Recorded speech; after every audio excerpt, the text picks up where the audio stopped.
firman Tuhan, kami dikuatkan, kami diteguhkan, kami disembuhkan, kami dipulihkan. Iman kami dibangkitkan, diberikan pengharapan, diberikan kepastian. Terima kasih Bapa. Demi nama Tuhan Yesus Kristus, dengan senang hati kami sambut firman Tuhan. Mari Bapak Ibu yang sudah siap untuk mendengarkan firman Tuhan, sama-sama saya katakan amin. Belum mendengarkan firman Tuhan, jangan lupa tekan tombol subscribe dan lonceng. Selamat menikmati berkat firman Tuhan. Amin. Ya puji Tuhan. Pagi ini saya akan sampaikan mengenai Roh Kudus adalah senjata akhir zaman bagi kita. Roh Kudus adalah senjata akhir zaman bagi Bapak, Ibu, Saudara dan saya. Amin. Sekarang Roh Kudus adalah senjata akhir zaman bagi orang percaya.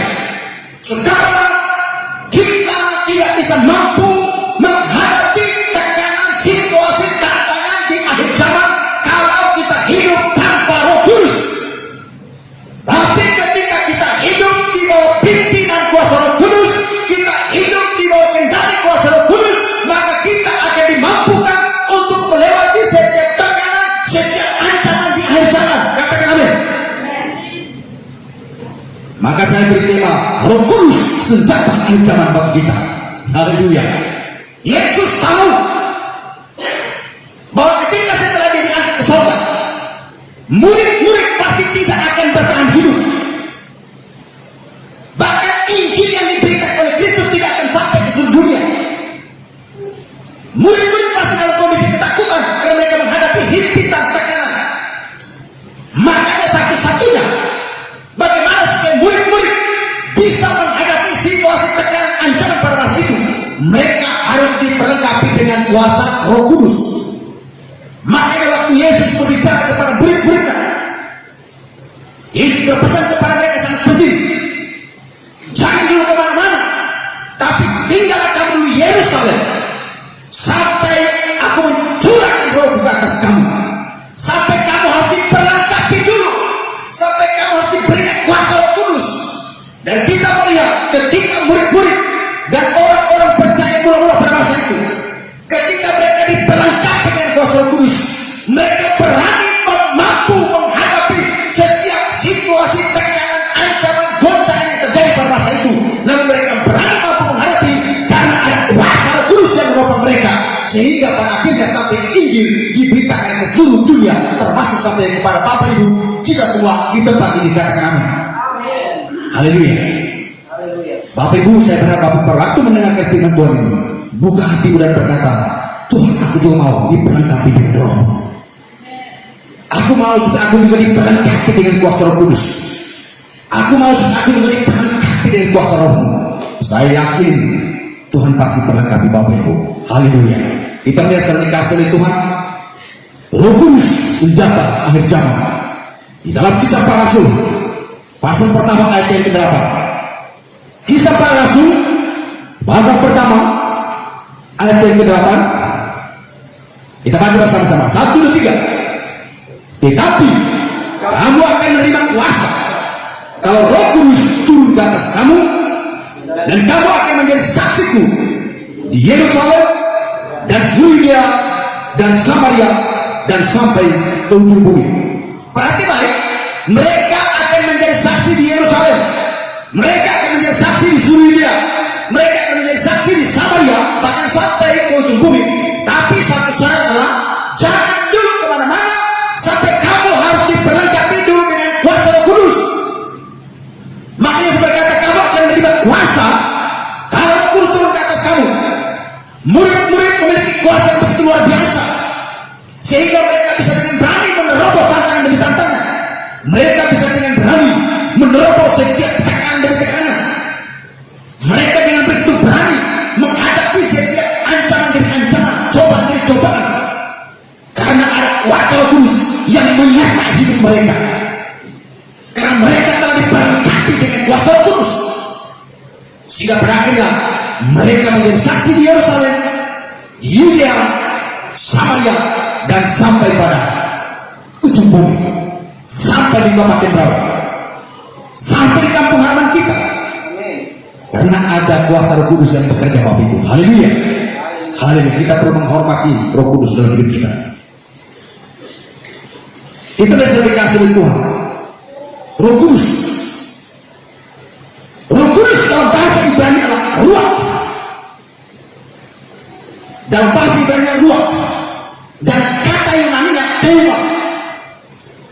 Artinya nefes atau angin. Dan diterjemahkan dengan roh yang menunjukkan kuasa memberi kehidupan yang tak terlihat. Dia adalah pribadi yang tak terlihat, namun yang mampu memberikan dampak dan pengaruh yang begitu dahsyat dan luar biasa di dalam kehidupan kita, di dalam pelayanan kita, di dalam rumah tangga kita, di dalam usaha, bisnis dan pekerjaan kita. Karena ada pribadi yang tidak kelihatan yang turut bekerja bersama kita, yaitu Roh Kudus. Jangan heran Bapak Ibu, ketika saudara lihat dia hanya sebatas jemaat biasa yang bukan pendeta, tapi pada waktu dia usir setan langsung lari kotak panting. Kenapa? Ada Roh Kudus di dalam dirinya. Amin. Kenapa seorang ibu-ibu rumah tangga yang bukan notabene sekolah teologi, yang bukan seorang pendeta, tapi ketika pada waktu dia berdoa buat orang kena setan, setan lari dan orang sembuh karena ada kuasa Roh Kudus di sana yang bekerja. Haleluya. Jadi Bapak sudah dikasih oleh Tuhan. Jadi saya berpesan, mari Bapak Ibu buka hati untuk terima Roh Kudus pada pagi hari ini.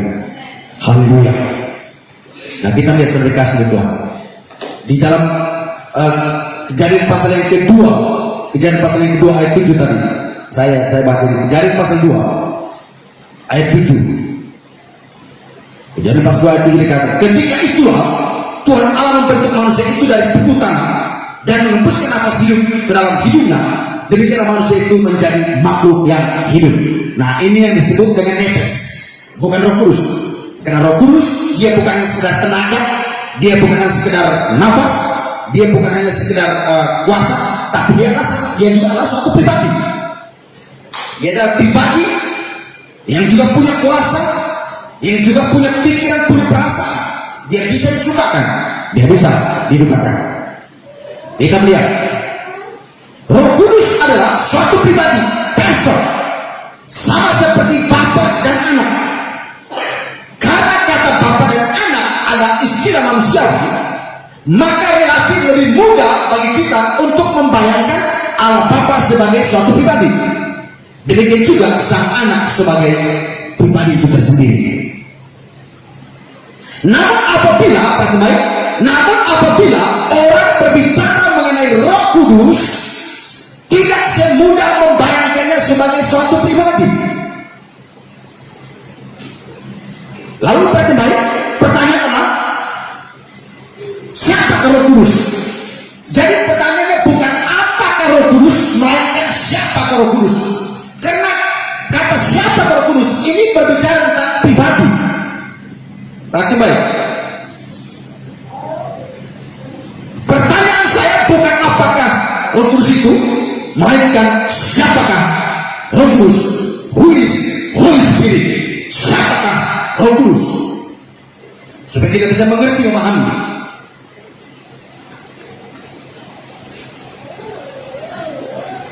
Ya, berarti baik Bapak Saudara saudara. Berarti baik. Ya. Pertanyaan siapakah Roh Kudus itu? Karena dia adalah suatu pribadi, individual dengan kepribadian. Jadi dia atau Roh Kudus lebih dari sekedar suatu kekuatan atau kuasa, melainkan dia adalah pribadi surgawi yang hidup. Dia adalah pribadi surgawi yang hidup dan juga yang berkuasa. Kita melihat pada waktu zaman penciptaan dikatakan pada waktu Allah menciptakan langit dan bumi, dan pada waktu bumi belum berbentuk dikatakan apa? Roh Allah melayang-layang di atas permukaan bumi. Kenapa dia melayang-layang? Karena bumi belum berbentuk.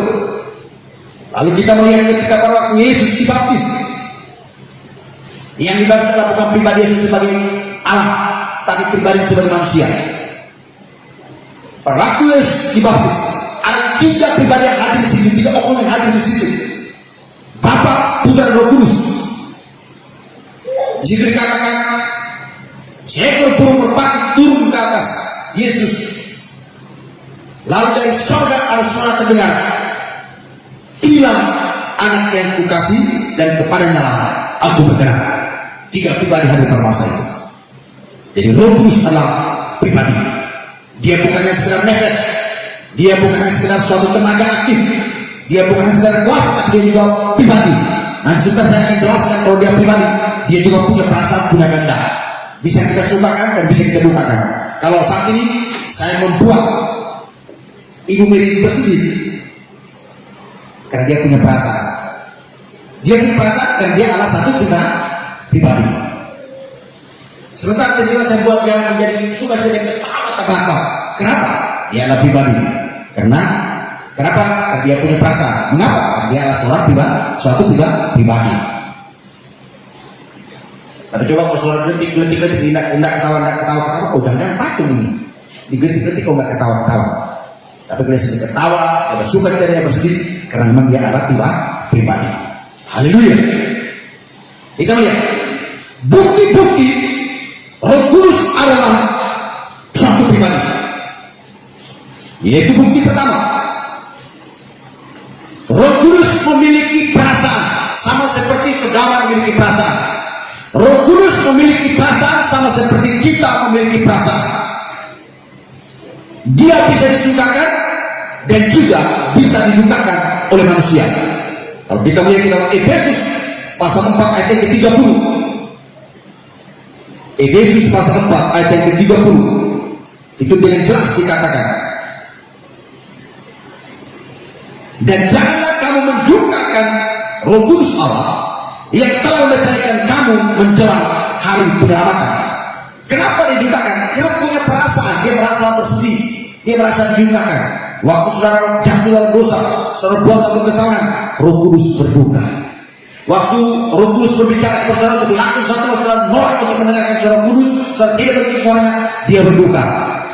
Saya akan contoh begini saudara, ketika pada waktu Pak Jimmy minta tolong kepada saudara Jeffrey, atau saudara Jeffrey dia membuat satu kesalahan terhadap saudara Jimmy, apa yang menjadi perasaan Pak Jimmy?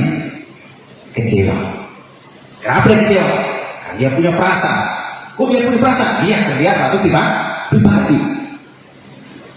Roh Kudus demikian. Waktu kita melakukan satu kesalahan, Roh Kudus merasa dikecewakan. Karena dia merasa dikecewakan, dia berduka yang sangat mendalam. Jadi sekarang jangan membiarkan Roh Kudus berduka terlalu mendalam. Amin. Tapi selalu berusaha untuk membuat Roh Kudus selalu bersuka cita dalam kehidupan kita setiap hari. Membuat selalu bersuka cita, bergembira. Kalau Roh Kudus semakin bersuka, semakin bergembira dalam hidup kita, maka selalu dikasih oleh Tuhan. Kata-kata kita itu penuh kuasa. Apa yang kita lakukan penuh dengan kuasa. Karena Dia yang bersuka cita atas hidup kita. Dia yang mengerjakan semuanya itu. Katakan amin. Haleluya. Lalu kita lihat lagi di dalam Markus pasal 3 ayat 28 sampai 29.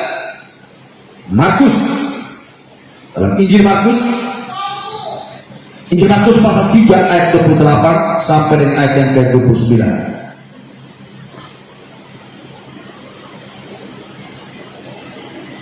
Markus 3 ayat 28 sampai 29 berkata begini, aku berkata kepadamu, sesungguhnya semua dosa dan hujat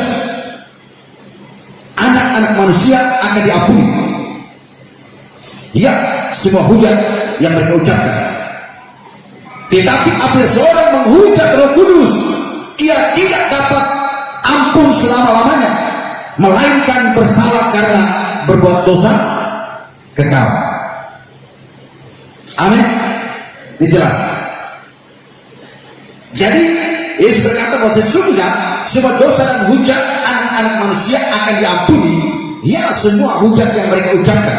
Tetapi apabila seorang menghujat Roh Kudus, ia tidak dapat ampun selama-lamanya, melainkan bersalah karena berbuat dosa kekal. Kenapa? Karena Roh Kudus punya perasaan. Dia suatu pribadi. Dia juga punya perasaan, punya pikiran, punya kehendak. Dia juga punya perasaan, punya pikiran, punya kehendak. Dia juga punya kehendak untuk bisa memakai siapa saja. Dia juga punya kehendak untuk mengurapi siapa saja. Dia juga punya kehendak untuk berdalam atas pribadi siapa saja. Haleluya. Itu haknya Roh Kudus. Itu hak prerogatifnya Allah. Haleluya. Nah, kita lihat Roh Kudus adalah suatu pribadi yang dapat mengalami duka atau kesedihan yang mendalam ketika manusia tidak mentaati, ketika manusia tidak mentaati kehendaknya. Sebagaimana halnya ketika Yesus bersedih dan menangis ketika melihat Yerusalem ada dalam kegelapan. Saudara, Yesus pernah menangis. Pernah baca nggak firman Tuhan itu? Yesus menangis karena melihat Yerusalem dalam kondisi kehancuran. Karena Yerusalem berontak berdosa. Akhirnya penduduk Yerusalem, Bapak Ibu, penduduk Yerusalem mereka melakukan dosa kesalahan besar sehingga mereka akan hancur lebur. Dan itu buat Yesus bersedih dan dia menangis. Haleluya. Roh Kudus adalah satu pribadi yang dapat mengalami duka atau kesedihan yang amat mendalam ketika manusia tidak mentaati kehendaknya. Sebagaimana penduduk Yerusalem mereka tidak taat kepada hukum Taurat, tidak taat kepada Tuhan, Yesus menangis dan bersedih. Roh Kudus pun ikut bersedih di situ. Roh Kudus pun turut menangis di situ. Haleluya. Orang-orang percaya mereka mendukakan Roh Kudus apabila mereka mengabaikan kehadirannya, suaranya, pimpinannya. Mendukakan Roh Kudus membawa kepada penolakan akan Roh Kudus. Ingat Bapak Ibu, jika orang mendukakan Roh Kudus lalu membiarkan Roh Kudus menduka terus terlalu berlama, terus mendalam, dan tidak ada pemulihan perbaikan hubungan dengan Roh Kudus, tidak ada rekonsiliasi dengan Roh Kudus, maka pada akhirnya dia akan menjadi apa? Menghujat Roh Kudus. Dan ketika menduk atau menolak Roh Kudus, kalau orang mendukakan Roh Kudus lalu dia sadar dia telah mendukakan Roh Kudus, dia cepat-cepat melakukan suatu hubungan proses pemulihan kembali dengan Roh Kudus, proses rekonsiliasi kembali dengan Roh Kudus, Roh Kudus akan mengurapi hidupnya. Tapi ketika seorang melakukan satu kesalahan, satu dosa, membuat Roh Kudus berduka yang begitu amat dalam, lalu tidak ada perbaiki hubungan pribadi dengan Roh Kudus, tidak melakukan hubungan rekonsiliasi dengan Roh Kudus, pada akhirnya orang itu akan menolak Roh Kudus. Ketika orang menolak Roh Kudus, maka hati-hati, pada akhirnya dia akan binasa. Kenapa?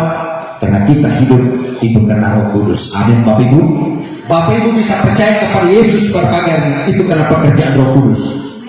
Iman Bapak Ibu kepada Yesus tidak goyah sampai hari ini itu karena pekerjaan Roh Kudus. Coba kalau kita percaya kepada Yesus tapi Roh Kudus tidak ada, kira-kira bagaimana Bapak Ibu? Saudara akan dengar orang khotbah dalam nama Yesus itu juru selamat, Yesus Maha Kuasa. Kalau tanpa Roh Kudus, saudara itu seperti kayak kata-kata biasa, seperti kayak orang ngomong apa ini.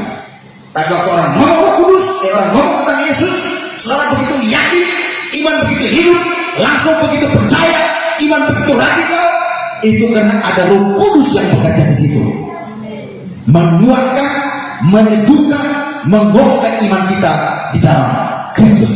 Haleluya. Saudara, selalu di dalam doamu bersyukur kepada Bapa, tapi jangan lupa juga berterima kasih kepada Roh Kudus. Setiap kali berdoa saudara dekat Roh Kudus, aku berterima kasih kalau aku bisa setia ikut Tuhan Yesus sampai pagi ini, sampai hari ini, itu karena kekuatan kuasa Roh Kudus. Aku sadar kalau tanpa Roh Kudus hidupku pasti binasa. Sekalipun Yesus telah mati bagi saya, sekalipun Yesus telah membayar lunas hutang-hutang dosa yang sekali salib, tapi jika tanpa adanya pekerjaan Roh Kudus, aku pasti binasa. Oleh sebab itu bersyukurlah kepada Roh Kudus. Haleluya. Haleluya. Kita melihat di dalam Kisah Para Rasul pasal 7 ayat 51. Kisah Para Rasul pasal yang ke-7 ayat yang ke-51. Dikatakan demikian, hai orang-orang yang keras kepala dan yang tidak bersurat hati dan telinga, kamu selalu menentang Roh Kudus sama seperti nenek moyangmu, demikian juga kamu. Siapakah dari nabi-nabi yang tidak dianiaya oleh nenek moyangmu? Bahkan mereka membunuh orang-orang yang lebih dahulu memberitakan tentang kedatangan orang benar yang sekarang telah kamu khianati dan kamu bunuh. Haleluya. Hai orang-orang yang keras kepala. Ini jelas firman Tuhan. Hai orang-orang yang keras kepala, orang-orang yang tegak teguh, yang tidak bersunat hati dan telinga. Kamu selalu menentang Roh Kudus. Tapi saya berdoa Bapak Ibu di tempat ini adalah orang-orang yang selalu setia dengan Roh Kudus, menuruti kata Roh Kudus. Haleluya. Haleluya. Puji Tuhan. Puji Tuhan. Bukti yang kedua, bukti-bukti bahwa Roh Kudus adalah satu pribadi. Yang kedua, bahwa Roh Kudus memiliki pikiran. Amin. Roh Kudus memiliki apa? Pikiran, sama seperti Bapak memiliki pikiran. Dalam Yunani-nya yaitu pronema. Pronema artinya cara berpikir, pola pikir, tujuan, aspirasi, dan perjuangan. Jadi Roh Kudus memiliki pikiran pronema. Katakan pronema. Apa itu pronema? Ada cara berpikir, pola pikir, aspirasi, cara pandang. Roh Kudus juga punya pikiran, cara berpikir, pola pikir, tujuan, cara pandang. Roma 8 ayat 27. Kita melihat Bapak Ibu. Roma pasal 8 ayat yang ke-27. Baik, berarti baik. Roma 8 ayat 27. Demikian firman Tuhan. Dan Allah yang menyelidiki hati nurani. Perhatikan kalimat ini. Dan Allah yang menyelidiki hati nurani, mengetahui maksud roh itu. Roh itu besar, itu roh Tuhan, yaitu bahwa ia, yaitu Roh Kudus, sesuai dengan kehendak Allah berdoa untuk siapa? Orang-orang kudus. Bapak Ibu, kita bersyukur. Bapak Ibu kadang bisa bolong dalam doa. Bapak Ibu ada saatnya dimana kita bisa, mungkin karena kelelahan, kecapean, kita tidak sempat berdoa. Tapi Roh Kudus adalah pendoa syafaat yang setia. Dia berdoa buat saudara dan saya. Dia berdoa buat kita. Bahkan di saat saudara menghadapi masalah, di situ Roh Kudus berdoa, memohon kepada Allah untuk menguatkan saudara supaya saudara mampu melewati cobaan. Di saat saudara ada dalam situasi ancaman dan tekanan, supaya iman saudara tidak goyah, di situ hadir seorang pendoa syafaat yang luar biasa, yang agung, yang sempurna, Roh Kudus. Ayat ini dikatakan berdoa untuk orang-orang kudus. Roh Kudus berdoa buat kita. Bahkan saat ini saya berdoa, Roh Kudus berdoa supaya saya tidak salah dalam berbicara. Dan saat ini juga waktu saudara duduk dengan khotbah, Roh Kudus berdoa bagi saudara supaya saudara fokus untuk memberitakan firman Allah. Tapi kalau berlaku saudara sementara mendengar khotbah, tiba-tiba saudara buka HP, lihat Facebook, berarti saudara sedang melawan Roh Kudus. Saudara buka HP, lihat Facebook, lihat Instagram, lihat WhatsApp, saudara sedang melawan Roh Kudus. Para Roh Kudus sudah mengingat ke saudara, hati saudara, saudara berpikir, jangan dengar firman, dengar firman. Tapi saudara tetap buka lihat, saudara lawan Roh Kudus. Cepat-cepat minta ampun, Roh Kudus, aku minta ampun. Haleluya. Roh Kudus berdoa untuk orang Roh Kudus dikatakan. Kalau dalam Roma, bahkan dalam Roma pasal 8 dikatakan, Roh Kudus berdoa untuk kita dengan keluhan-keluhan yang tak terucapkan di hadapan Allah. Dan Allah menyelidiki hati nurani dan mengetahui maksud daripada roh itu, yaitu berdoa untuk orang-orang kudus. Haleluya. Jadi bukti Roh Kudus satu pribadi, yaitu memiliki pikiran. Roh Kudus berpikir kalau bagaimana jangan sampai mereka ini binasa. Roh Kudus berdoa. Roh Kudus berpikir jangan sampai mereka ini iman mereka gugur dalam Yesus. Roh Kudus berdoa untuk kita, menopang kita, meneguhkan kita, menolong kita. Haleluya. Bukti yang berikut, Roh Kudus memiliki kehendak. Dia juga memiliki kehendak, Bapak Ibu. Roh Kudus memiliki kehendak bebas untuk kepada siapa yang memberikan karunia karena Roh. Roh Kudus memiliki kehendak bebas untuk mengambil keputusan kepada siapa yang terlengkapi dengan karunia, kepada siapa yang berikan kuasa, kepada siapa yang berikan kemampuan. Roh Kudus punya kehendak. Tapi saudara harus minta, amin. Saudara doanya begini, Bapak. Roh Kudus, kiranya Engkau juga berkehendak kepadaku, berikan aku kuasa, perlengkapi aku dengan karunia-Mu. Baptislah aku, biar Engkau juga berkehendak kepadaku. Oh haleluya, haleluya. Bapak Ibu akan menerima kuasa Roh Kudus. Haleluya. 1 Korintus pasal 12 ayat yang ke-11. 1 Korintus 12 ayat yang ke-11. Demikianlah firman Tuhan.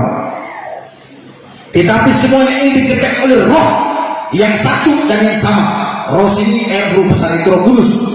Tetapi semuanya ini dikerjakan oleh Roh yang sama, Roh yang satu dan yang sama, yang memberikan karunia kepada tiap-tiap orang secara khusus. Seperti apa? Seperti apa di situ? Seperti yang dikehendakinya. Artinya Roh Kudus punya kehendak bebas. Dia punya kehendak kepada siapa ia berikan karunia. Dia punya kehendak kepada siapa ia berikan kuasa. Dia punya kehendak kepada siapa ia berikan karunia untuk bernubuat. Dia berkehendak kepada siapa ia berikan karunia untuk penglihatan.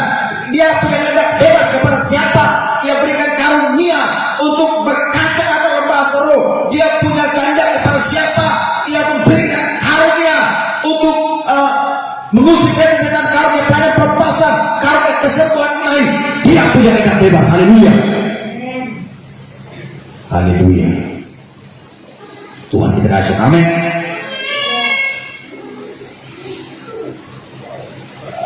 Bukti yang berikut, Roh Kudus memiliki pengetahuan. Dia memiliki pengetahuan. Roh Kudus memiliki pengetahuan. Bahkan dia mengetahui segala hal yang tersembunyi. Apa yang tersembunyi dalam pikiran saudara, apa yang tersembunyi dalam hati saudara, Roh Kudus tahu. Katakan amin. Suami merahasiakan sesuatu dengan istrinya, istri merahasiakan sesuatu dengan suaminya. Katakan ini, Roh Kudus tahu. Amin. Roh Kudus tahu. Kita tidak bisa menipu Roh Kudus. Suami bisa menipu istri, istri bisa menipu suami, orang tua bisa menipu anak, anak bisa menipu orang tua. Tapi Roh Kudus tidak bisa ditipu. Haleluya. Dia mengetahui. Dia mengetahui seluruhnya, termasuk yang tersembunyi. Dia mengetahui. Oleh sebab saudara, dengan satu kesadaran, kemanapun kita pergi, kemanapun kita melangkah, Roh Kudus selalu bersama kita. Karena Roh Kudus bersama kita, itu tidak ada yang bisa kita sembunyikan. Hidup kita ini telanjang di mata Tuhan, Bapak Ibu. Hidup kita ini telanjang di mata Tuhan. Tidak ada yang bisa disembunyikan. Oleh sebab itu, selalu berkata jujur. Jujurlah padaku. Haleluya. Amin. Kita lihat di dalam 1 Korintus pasal 2 ayat yang ke-11. 1 Korintus pasal yang kedua ayat yang ke-11. Demikianlah firman Tuhan. Siapa gerangan di antara manusia yang tahu apa yang terdapat di dalam diri manusia selain roh manusia sendiri yang ada dalam dia? Demikian pula tidak ada orang yang tahu apa yang terdapat di dalam diri Allah selain apa? Selain roh Allah. Jadi roh Allah mengetahui apa yang ada dalam diri manusia, juga Roh Kudus mengetahui tentang apa yang ada dalam pikiran Allah. Haleluya. Haleluya. Jadi kalau saudara mau mengetahui pikiran Allah tentang hidup saudara, dekatkan diri kepada Roh Kudus. Roh Kudus akan menyampaikan kepada saudara. Haleluya. Haleluya. Tuhan baik. Oh Tuhan baik. Puji Tuhan. Kita melihat kalau tadi bukti-bukti Roh Kudus adalah suatu pribadi. Yang berikut kita melihat perbuatan Roh Kudus sebagai suatu pribadi. Jadi sebagai suatu pribadi otomatis dia juga punya aktivitas, punya kegiatan. Ada perbuatan-perbuatan apa yang dikerjakan, ada yang dikerjakan. Nah, sekarang kita lihat perbuatan Roh Kudus sebagai suatu pribadi. Roh Kudus bertindak sebagai seorang pribadi dan bukan hanya sebuah tenaga semata. Dia juga adalah ex nihilo. Apa itu ex nihilo? Menciptakan yang tidak ada menjadi ada. Saudara bisa catat itu, ex nihilo. Melakukan yang tidak ada menjadi ada, menjadikan yang tidak ada menjadi ada. Roh Kudus bisa melakukan itu. Dia juga. Kenapa? Karena Roh Kudus juga adalah omnipresent, omniscience, omnipotent. Yoel pasal yang kedua ayat 28 dan 29. Yoel 2 ayat 28 dan 29. Yoel pasal 2 ayat 28 dan 29 dikatakan ini. Kemudian daripada itu akan terjadi bahwa aku akan mencurahkan rohku ke atas semua manusia. Maka anak-anakmu laki-laki dan perempuan akan berbuah. Orang-orangmu yang tua akan mendapat mimpi. Teruna-terunamu akan mendapat penglihatan-penglihatan. Juga ke atas hamba-hambamu laki-laki dan perempuan akan kucurahkan rohku pada hari itu. Haleluya, haleluya. Bagaimana Yoel menubuatkan bahwa pada hari di mana Tuhan akan mencurahkan rohnya atas orang-orang percaya. Dia akan mencurahkan rohnya atas laki-laki, dia akan mencurahkan rohnya atas anak-anak, dia akan mencurahkan rohnya atas taruna-taruna, orang-orang muda.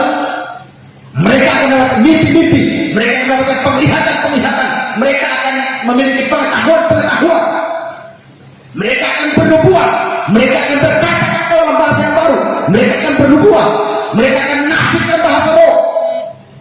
Roh Kudus mengerjakan semuanya itu. Haleluya, haleluya. Dan kita melihat begitu dahsyat dan luar biasa. Dia adalah ex nihilo, menjadikan yang tidak ada menjadi ada. Roh Kudus dapat mengajar dan mengingatkan kita segala kebenaran. Amin. Roh Kudus dapat mengajar, dia mengajarkan kepada kita tentang segala kebenaran firman Allah, sehingga kita bisa mengerti, memahami firman Tuhan itu karena dikerjakan oleh Roh Kudus. Jadi kalau seseorang membaca firman Tuhan lalu dia tidak mengerti, lalu dia menyesatkan, itu karena Roh Kudus tidak ada dalam dirinya. Saudara ingat debat Mugu Kinta sama dengan salah satu pendeta Yosef Ewu. Waktu debat terbuka, Ustaz Mugu Kinta bersama dengan pendeta Yosef Ewu.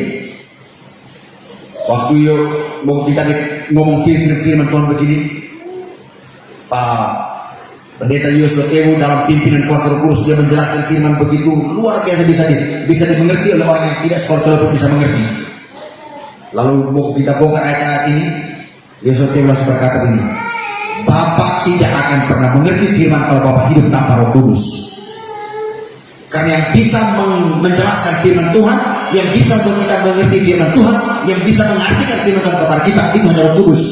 Jadi kalau Bapak tahu firman Tuhan tidak pernah mengerti, karena Roh Kudus tidak ada diri Bapak.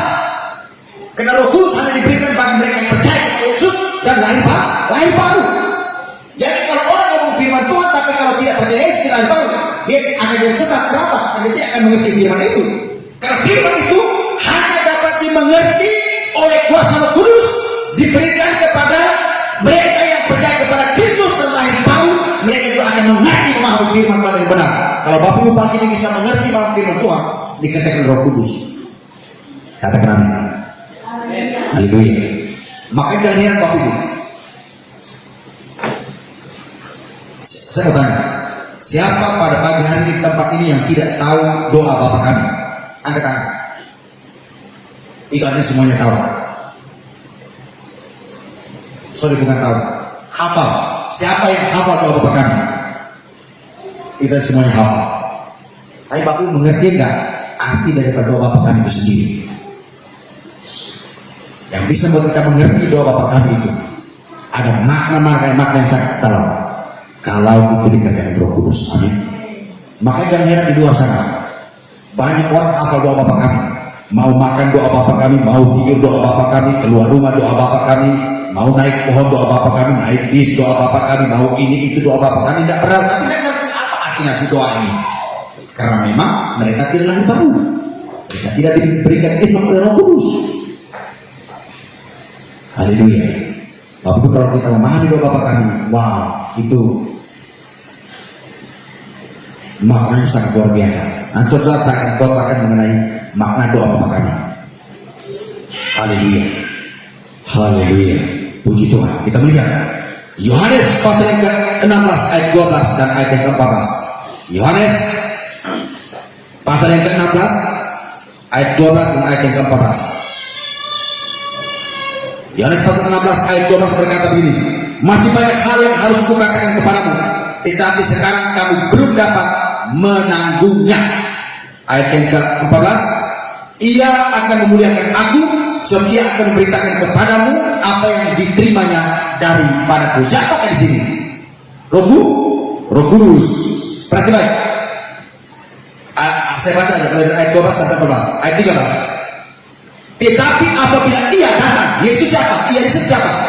Yaitu Roh kebenaran. Ia akan memimpin kamu ke dalam seluruh kebenaran, sebab ia tidak akan berkata-kata dari dirinya sendiri, tetapi segala sesuatu yang didengarnya itulah yang akan dikatakannya, dan ia akan memberitakan kepadamu hal-hal yang akan datang. Siapa dia? Roh Kudus. Haleluya. Roh Kudus akan berikan penyikapan bagi kita. Roh Kudus akan berikan pengetahuan bagi kita. Roh Kudus akan berikan pengertian, pemahaman bagi kita tentang firman Tuhan, sehingga kita bisa mengerti, memahami firman Tuhan yang benar. Itu semua karena dikerjakan oleh Roh Kudus. Roh Kudus bersaksi tentang Kristus. Jadi jangan heran kalau ada seorang yang notabene bukan orang Kristen, tapi ketika waktu dia mendengarkan berita firman Tuhan hanya melalui radio, hanya melalui televisi, tiba-tiba waktu dia dengar itu, tiba-tiba dia menjadi percaya, membuat dia bisa mengerti, dan dia begitu yakin dengan sungguh-sungguh, dan dia bisa menerima Kristus karena dikerjakan oleh Roh Kudus. Katakan amin. Itu salah satu kesaksian yang pernah saya ceritakan. Pak Teno, hanya dengan dengar firman Tuhan di radio, imannya itu benar-benar tidak bisa digoyah. Dalam kondisi krisis ekonomi, miskin melarat, banyak orang datang berkata, udahlah kau tinggalkan Yesus, kami bangunkan rumah, sekolahkan anak-anakmu. Tetap dia berkata, tidak bisa. Ini sudah melekat dengan dagingku, dia berkata. Ini sudah melekat dengan darah dagingku. Padahal tidak ada orang Kristen yang nginjilin dia. Hanya dengar dari radio. Roh Kudus bekerja, Bapak. Kalau Roh Kudus bekerja, wow, dahsyatnya luar biasa. Jadi kalau seseorang menjadi Kristen karena keturunan dari nenek moyang, iman mudah goyah. Tapi kalau seorang jadi Kristen karena dikerjakan oleh Roh Kudus, iman tidak akan pernah goyah. Amin. Haleluya. Boleh sadar, aku ini Kristen turunan, aku ini Kristen dikerjakan Roh Kudus. Masing-masing pribadi yang tahu, aku tidak tahu. Haleluya. Haleluya. Jadi Roh Kudus bersaksi tentang Kristus. Di dalam Yohanes pasal yang ke-15 ayat yang ke-26. Yohanes 15 ayat 26 dikatakan begini. Jikalau penghibur yang akan kuutus dari Bapa datang, yaitu apa? Roh kebenaran yang keluar dari Bapa, ia akan bersaksi tentang aku. Aku siapa? Yesus. Ia akan bersaksi. Ia di siapa? Roh Kudus. Dia akan bersaksi tentang Yesus. Artinya dia akan berbicara kepada kita tentang Yesus adalah juru selamat. Yesus adalah pribadi Allah yang berinkarnasi. Yesus adalah pribadi dari surga yang turun ke bumi untuk menyelamatkan dosa manusia, untuk menghapus dosa manusia, untuk menyehatkan manusia, untuk menyembuhkan manusia, untuk membangkitkan manusia dari antara orang mati. Itu dikerjakan Roh Kudus, diperintahkan Roh Kudus kepada kita, sehingga membuat kita begitu yakin dengan nama Yesus. Haleluya. Katakan amin. Oh, beri kemudian buat Tuhan kita. Haleluya. Tuhan kita dahsyat. Yang berikut, Roh Kudus memimpin kita kepada kebenaran. Jadi saudara harus sungguh-sungguh membuka hati untuk Roh Kudus. Saudara buka hati dan berkata, ini aku Bapa, berikan aku rohmu. Ini aku Bapa, perlengkapi aku dengan kuasa Roh Kudusmu. Karena apa? Roh Kuduslah yang akan memimpin kita kepada kebenaran. Sebab tanpa pimpinan Roh Kudus, kita tidak akan pernah memahami makna arti daripada kebenaran firman itu sendiri. Yohanes 16 ayat 13. Injil Yohanes pasal yang ke-16 ayat yang ke-13 dikatakan begini. Ayat 13 berkata, tetapi apabila ia datang, yaitu Roh kebenaran, ia akan memimpin kamu ke dalam seluruh kebenaran. Sebab ia tidak akan berkata-kata dari dirinya sendiri, tetapi segala sesuatu yang didengarnya, itu yang akan dikatakannya, dan ia akan memberitakan kepadamu hal-hal yang akan datang. Haleluya. Roh Kudus akan berikan pengertian kepada kita bahwa hal akan terjadi yang akan datang nanti. Satu hal yang dia tahu bahwa dia akan datang menjemput kita. Yesus akan datang menjemput kita. Amin. Haleluya. Haleluya. Mari saudara buka hati sungguh-sungguh untuk Roh Kudus pada pagi hari ini. Yang berikut, Roh Kudus dapat berbicara. Dia bisa berkata-kata. Dia bisa berbicara. 1 Timotius pasal yang ke-4 ayat yang ke-6. Pagi ini kita perlu banyak baca firman Tuhan. 1 Timotius pasal yang keempat ayat yang ke-6 dikatakan demikian. Dengan selalu mengingatkan hal-hal itu kepada saudara-saudara kita, engkau akan menjadi seorang pelayan Kristus Yesus yang baik, terdidik dalam soal-soal pokok iman kita dan dalam ajaran yang sehat. 1 Timotius 4 ayat 1 1 Timotius pasal 4 ayat pertama. Tetapi Roh dengan tegas mengatakan bahwa di waktu-waktu kemudian ada orang yang akan murtad lalu mengikuti roh-roh penyesat dan ajaran setan. Siapa yang berbicara di sini? Roh Kudus. Roh Kudus dengan tegas mengatakan bahwa di waktu-waktu kemudian akan ada orang yang murtad. Saudara, Roh Kudus telah berbicara kepada Paulus, sehingga Paulus menulis surat ini kepada jemaat di Korintus. Kepada Timotius. Paulus menulis surat kepada Timotius karena Roh Kudus telah berbicara kepada Paulus bahwa di waktu-waktu kemudian orang-orang pasti ada yang akan murtad. Itu Roh Kudus sudah berbicara terlebih dahulu. Bapak Ibu, saya baru teringat beberapa tahun yang lalu, sementara berdoa Jumat malam di rumah saya. Sementara kami berdoa, selesai kami berdoa, saya tiba-tiba seperti Roh Kudus ngomong sama saya. Dia ngomong sama saya bahwa ada anak tinggal di rumah, dia kasih nomornya sama ibu ini, lalu ibu ini kasih ke laki-laki ini untuk mengganggu perempuan ini. Langsung panggil dia sama kemarin ibu itu minta nomor, iya. Ibu ini minta nomor dan dia kasih ke laki ini untuk kamu tahu. Roh Kudus sudah ngomong tujuan apa ibu? Untuk mencegah dia. Tapi ternyata dia berontak, dia melawan. Apa yang saya ngomong dia berontak, pada akhirnya hancur, jatuh parah. Jatuh, hancur. Kenapa? Melawan Roh Kudus. Pada saat dia tahu sama sekali. Selesai kami berdoa selesai, tiba-tiba saya kok ini Roh Kudus ngomong sama saya. Ibu-ibu minta nomornya perempuan ini, lalu kasih ke laki-laki ini supaya laki-laki ini goreng perempuan ini. Dan saya ngomong sama dia, saya bilang, sini kau. Ada ibu itu kemarin minta nomormu, iya. Dia minta nomormu lalu dia kasih ke laki itu, bilang iya. Selesai kau, saya bilang. Saya bilang, kau ganti nomor. Oh, tapi dia tidak mau dengar, dia tidak mau dengar. Akhirnya hancur hidupnya. Ingat Bapak, orang yang tidak mau menuruti suara Roh Kudus, hidupnya hancur. Roh Kudus bisa berbicara melalui hati kita. Roh Kudus bisa berbicara melalui orang lain untuk mengingatkan kita. Jadi kalau orang lain mengingatkan kepada kita, saudara, terima itu dengan baik. Bila perlu saudara kata, oh terima kasih Roh Kudus, engkau telah pakai orang itu untuk mengingatkan saya. Amin.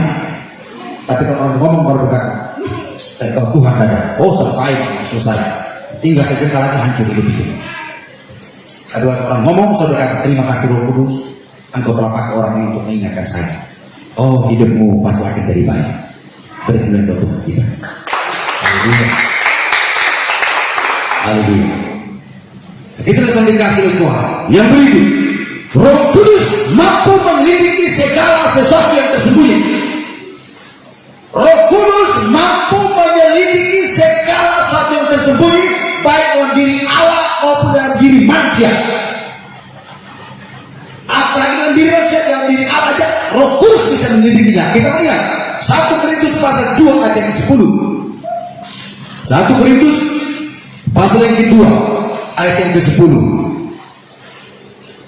1 Korintus pasal 2 ayat 10 berkata demikian. Karena kepada kita Allah telah menyatakannya oleh Roh, sebab Roh menyelidiki segala sesuatu, bahkan hal-hal yang tersembunyi dalam diri Allah. Hal yang tersembunyi dalam diri Allah saja Roh Kudus bisa menyelidiknya, apalagi dalam hati manusia. Roh Kudus tahu pikiranmu saat ini. Roh Kudus tahu hatimu saat ini. Roh Kudus tahu apa yang kita pikirkan ke depan nanti. Katakan amin. Bahkan Bapak Ibu sekali lagi ingat, nanti bulan Juni tanggal 1 jam 12 siang lewat 5 detik, kira-kira apakah saudara pikirkan? Bulan Juni tanggal 1 jam 12 siang lewat 5 detik saya akan buat ini. Saudara pikirkan itu? Roh Kudus sudah tahu. Roh Kudus sudah tahu. Mungkin bulan Juni tanggal 1 jam 12 siang lewat 5 detik mungkin ada jatuh dalam dosa, Roh Kudus sudah ingatkan saudara hari ini. Atau mungkin saudara 21, Roh Kudus sudah tahu kali. Dia maha tahu. Amin. Karena dia omnipresent, omnipotent, juga omniscience.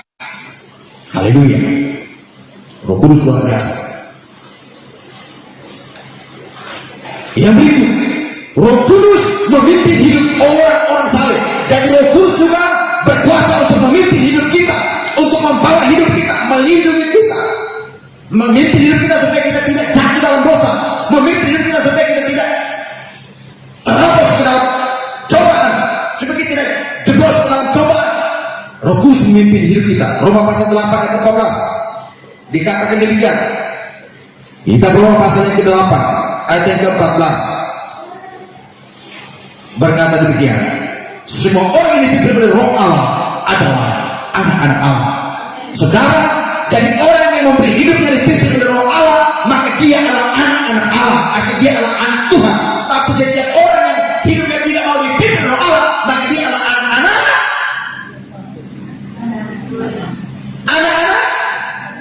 Bapak Ibu yang menjawab, bukan saya.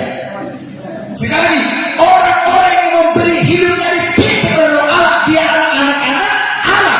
Orang yang taat dan rela hidupnya dipimpin oleh Roh Allah, dia adalah anak-anak Tuhan. Tapi orang yang menolak dipimpin oleh Roh Allah, dia adalah anak-anak. Nah, itu kan. Ingat Bapak Ibu, jadi berilah hidup dipimpin oleh Roh Allah. Pneumatikos. Bagaimana seperti kita mengalami pneumatikos yaitu dipimpin Roh Allah, saudara harus stoisio dengan peripateo. Apa itu stoisio? Stoisio artinya setuju, rela, iya, mau. Dia harus stoisio dengan peripateo. Apa itu peripateo? Peripateo adalah aktivitas kegiatan Roh Kudus. Waktu kita stoisio dengan peripateo, maka kita akan mengalami pneumatikos. Artinya waktu kita rela, kita siap, kita mau dikendalikan oleh aktivitas Roh Kudus dalam hidup kita, maka kita akan mengalami pimpinan Roh Kudus. Haleluya. Saudara, kalau Roh Kudus memimpin hidup kita akan jadi baik. Amin. Orang yang tidak mau dipimpin oleh Roh Kudus, hidupnya pasti mudah jatuh. Saya kasih contoh begini saja Bapak Ibu. Contoh saja. Pas kebetulan Pak Jimmy punya anak kecil yang baru belajar berakar. Siapa namanya? Yes, Kim. Yes, Kim. Ketika Pak Jimmy pengen tangannya mau dituntun dia jalan, ketika dia tetap senang mau dituntun oleh ayahnya, dia akan jalan dari bagus. Betul apa enggak? Tapi ketika ayahnya pengen tangannya lalu menuntun dia jalan, dia tidak mau, dia meronta, ayahnya lepas tangannya. Kira-kira apa yang terjadi? Jatuh, tabrak kursi, macam-macam. Kenapa? Karena tidak mau dipimpin oleh ayahnya. Tapi ketika waktu dia rela untuk dipimpin oleh ayahnya, jalan dari bagus. Jadi hidup kita di hadapan Tuhan dengan Roh Kudus seperti itu Bapak Ibu. Waktu Tuhan pegang tangan kita berjalan dalam kuasa Roh Kudus, hidup kita akan jadi baik. Waktu orang tidak mau dipimpin oleh Roh Kudus, mudah jatuh dalam dosa, jatuh dalam pencobaan, jatuh dalam kehancuran, pada akhirnya terkepung. Haleluya. Roh Kudus berdoa untuk orang-orang kudus. Jadi Roh Kudus berdoa buat Bapak Ibu Saudara saya. Dia berdoa sahabat yang sangat setia. Dia berdoa sahabat yang begitu luar biasa. Dan yang berikut, perbedaan Roh Kudus dalam perjanjian lama dan perjanjian baru. Jadi Bapak Ibu baik-baik, pagi ini saya sampaikan baik firman Tuhan. Perbedaan Roh Kudus dalam perjanjian lama dan perjanjian baru. Jadi kalau PL itu perjanjian lama, PD itu perjanjian baru. Perhatikan, Roh Kudus dalam perjanjian lama tidak berdiam secara permanen, melainkan hanya bersifat sementara, yaitu teuro. Sorry, saya salah ketik ini, bukan teluro, tapi teuro.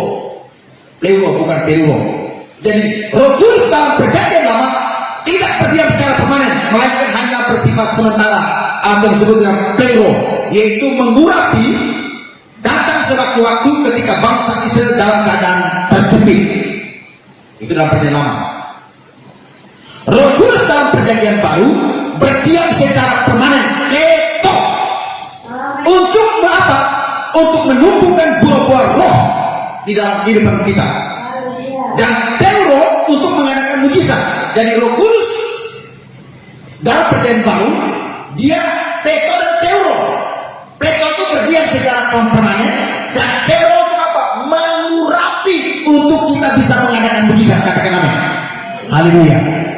Jadi luar biasa kita keistimewaan orang-orang yang hidup di zaman perjanjian baru setelah Yesus, yaitu Roh Kudus berdiam secara permanen. Baik dalam perjanjian lama, kalau saudara baca dari Kejadian sampai dengan kitab Maliaki, Bapak Ibu, perjanjian lama itu Roh Kudus tidak diam secara permanen, tapi sewaktu-waktu. Itu pun hanya bersifat mengurapi. Dan itu pun Bapak Ibu, dalam perjanjian lama hanya 3 golongan yang menerima Roh Kudus, yaitu golongan raja, nabi, dan imam. Raja untuk memimpin umat Israel, imam untuk memimpin ibadah orang Israel, dan nabi untuk menyampaikan firman kabar baik dari Allah kepada umat Israel. Tapi dalam perjanjian baru tidak ada perbedaan. Tetapi dalam perjanjian baru adalah berlaku bagi semua orang percaya yang lahir baru. Sekali lagi, bukan berarti semua orang berdosa pun diberikan, tidak. Dalam perjanjian baru berdiam secara permanen, tapi bagi semua mereka yang sudah lahir baru, yang percaya Yesus dan lahir baru, maka diberikan Roh Kudus secara permanen, yaitu Peko dan Teuro. Untuk apa? Untuk mengadakan mujizat. Mengapa Roh Kudus berdiam secara permanen? Untuk menumbuhkan buah-buah roh dalam hidup kita. Yang berikut, Roh Kudus dalam perjanjian lama, tidak semua orang menerima Roh Kudus, melainkan hanya nabi, imam, dan raja. Itu pun hanya bersifat mengurapi. Sekalipun nabi pun tidak secara permanen, sekalipun raja tidak secara permanen, sekalipun imam tidak secara permanen, hanya bersifat mengurapi. Tetapi Roh Kudus dalam perjanjian baru, semua orang percaya yang sudah lahir baru berhak menerima Roh Kudus, dan tidak hanya bersifat mengurapi, tetapi berdiam secara permanen untuk menumbuhkan buah-buah roh dalam kehidupan kita, sehingga kita bisa mengampuni, kita bisa mengasihi orang lain, kita bisa memaafkan orang lain, kita bisa berbuat kasih, bisa berbuat kebaikan. Itu semua karena Roh Kudus. Coba kalau tanpa Roh Kudus, Bapak Ibu, hukum Taurat berlaku, mata ganti mata, gigi ganti gigi. Tapi kenapa sekarang kita bisa memaafkan? Karena Roh Kudus berdiam dalam diri kita. Haleluya, haleluya. Teman-teman, dalam perjanjian lama, Roh Kudus tidak berdiam dalam hati manusia, melainkan hanya di bait Allah atau kemah suci. Bedanya dengan perjanjian baru adalah Roh Kudus berdiam di dalam hati manusia. Amin. Ya, baik. Sedangkan dalam perjanjian baru, Roh Kudus tinggal dalam hati manusia, bukan di gedung gereja. Roh Kudus dalam perjanjian lama tidak berdiam secara permanen, melainkan hanya bersifat sementara, yaitu Teuro, mengurapi atau datang sewaktu-waktu ketika bangsa Israel dalam keadaan terjepit. Roh Kudus dalam perjanjian baru berdiam secara permanen untuk menumbuhkan yang disebut Peko, untuk menumbuhkan buah-buah roh, dan Teuro untuk mengadakan mujizat. Yang berikut, Roh Kudus dalam perjanjian lama, tidak semua orang menerima Roh Kudus, melainkan hanya nabi, imam, dan raja. Itu pun hanya bersifat mengurapi. Yang berikut, Roh Kudus dalam perjanjian baru, semua berhak menerima Roh Kudus dan tidak hanya bersifat mengurapi, tetapi berdiam secara permanen untuk menumbuhkan buah-buah roh. Yang berikut yang terbaik, Roh Kudus dalam perjanjian baru tinggal di dalam hati manusia. Amin. Tinggal dalam hati manusia. Roh Kudus dalam perjanjian lama tidak berdiam dalam hati manusia, melainkan hanya di bait Allah atau kemah suci saja. Sedangkan di dalam perjanjian baru, nah ini luar biasa, Roh Kudus tinggal dalam hati manusia, menjadi baik. Jadi hati kita lah menjadi bait Allah, Bapak Ibu. Jadi ingat, sekalipun kita membangun sebuah gedung gereja yang begitu megah, dindingnya semua dari kaca, lantainya gila, saudara, di lantai saudara lihat bayangan saudara, Roh Kudus tidak tinggal di situ. Roh Kudus tinggal di sini. Amin. Roh Kudus tinggal di hati manusia. Kalau perjanjian lama Roh Kudus tinggalnya di kemah suci atau bait Allah, tapi perjanjian baru Roh Kudus tinggal di dalam hati manusia. Tapi bagi manusia yang sudah bertobat dan lahir baru, artinya yang hatinya sudah disunat, hatinya sudah disunat, Bapak Ibu. Di situ Roh Kudus tinggal. Haleluya. Jadi ingat Bapak Ibu, sekali lagi kasih kiri kanan. Sadar Roh Kudus tinggal dalam hati. Amin. Karena Roh Kudus tinggal dalam hati kita, makanya Bapak Ibu sopan di dalam gereja, sopan juga di luar. Suci dalam gereja, suci juga di luar. Kudus di dalam gereja, kudus juga di luar. Karena Roh Kudus ada di sini. Amin. Ada orang dalam gereja, dia rumah Tuhan. Keluar dari gereja, pada di pintu, Mama Mia. Kan dipikir Roh Kudus di dalam, tidak apa-apa. Roh Kudus tidak tahu kita di luar gereja. Dia lupa Roh Kudus di sini. Haleluya, haleluya, bahwa Roh Kudus ada di sini. Makanya Yesus berkata, apabila 2 atau 3 orang berkumpul dalam namaku, di situ aku ada di tengah-tengah mereka. Berkumpul 2-3 orang ini bukan di gedung gereja, Bapak Ibu. Bapak Ibu mau kumpul di rumah, mau di dalam mobil sendirian, mau di kebun, Roh Kudus ada di sana, Bapak Ibu. Amin. Sebab Dia juga Maha Hadir. Haleluya. Kalau kita baca dalam 1 Korintus pasal 3 ayat 16 dan 17, dan 1 Korintus pasal 6 ayat 19, dan 2 Korintus pasal 6 pasal 9 ayat 6, dikatakan, tidak tahukah bahwa Roh Allah ada dalam kamu, dan Roh dalam kamu dibesar Roh dalam, dan tidak tahukah kamu bahwa tubuhmu telah dibeli dan telah lunas dibayar? Karena tidak tahukah bahwa tubuh adalah baik Allah, karena Roh yang ada dalam kamu adalah Roh yang daripada Allah. Lalu ayat berikut, tidak tahukah kamu bahwa tubuh adalah baik Allah, dan kamu bukan lagi milik kamu sendiri, karena kamu telah dibeli dan telah lunas dibayar. Karena itu muliakanlah Allah dengan tubuh. Tidak tahu kamu bahwa tubuh adalah baik Allah. Barang siapa membinasakan baik Allah, Allah akan membinasakan dia. Haleluya. Kalau saudara sebuah gereja terbakar, kita masih bisa aman. Tapi kalau saudara membakar tubuh saudara, hancurlah dunia ini. Karena firman Tuhan mengatakan, barang siapa membinasakan baik Allah, Allah akan membinasakan dia. Amin. Tubuh kita adalah baik Allah, Bapak Ibu, tempat kediaman Roh Allah. Haleluya. Saya tutup, Bapak Ibu. Bisik kiri kanan, puji Tuhan. Mau tutup sudah. Berarti baik.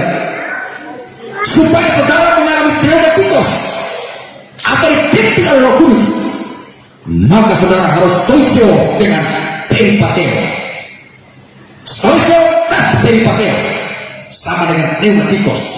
Apa itu stoisio? Orang yang rela, setuju, siap, mau digerakkan oleh Roh Kudus. Apa itu? Peripateo adalah aktivitas kegiatan Roh Kudus. Jadi orang yang setuju, orang yang siap, mau dipimpin oleh aktivitas kegerakan Roh Kudus dalam hidupnya, maka dia akan mengalami pneumatikos. Apa itu pneumatikos? Dipimpin oleh Roh Kudus. Haleluya. Roh Kudus memimpin hidupnya, Roh Kudus mengendalikan hidupnya, Roh Kudus mengontrol hidupnya. Kalau Roh Kudus memimpin hidup kita, penyakit apapun pasti sembuh. Kalau Roh Kudus memimpin hidupmu, masalah apapun pasti bisa diatasi. Kalau Roh Kudus memimpin hidupmu, sekalipun masa kritis, dia mampu mengadakan mujizat. Katakan amin. Kalau Roh Kudus memimpin hidupmu, persoalan masalah apapun saudara akan tetap tenang teduh. Katakan amin. Haleluya. Haleluya. Haleluya. Selamat mengalami pneumatikos dipimpin oleh Roh Kudus. Tuhan Yesus memberkati. Saya mengundang pemain musik.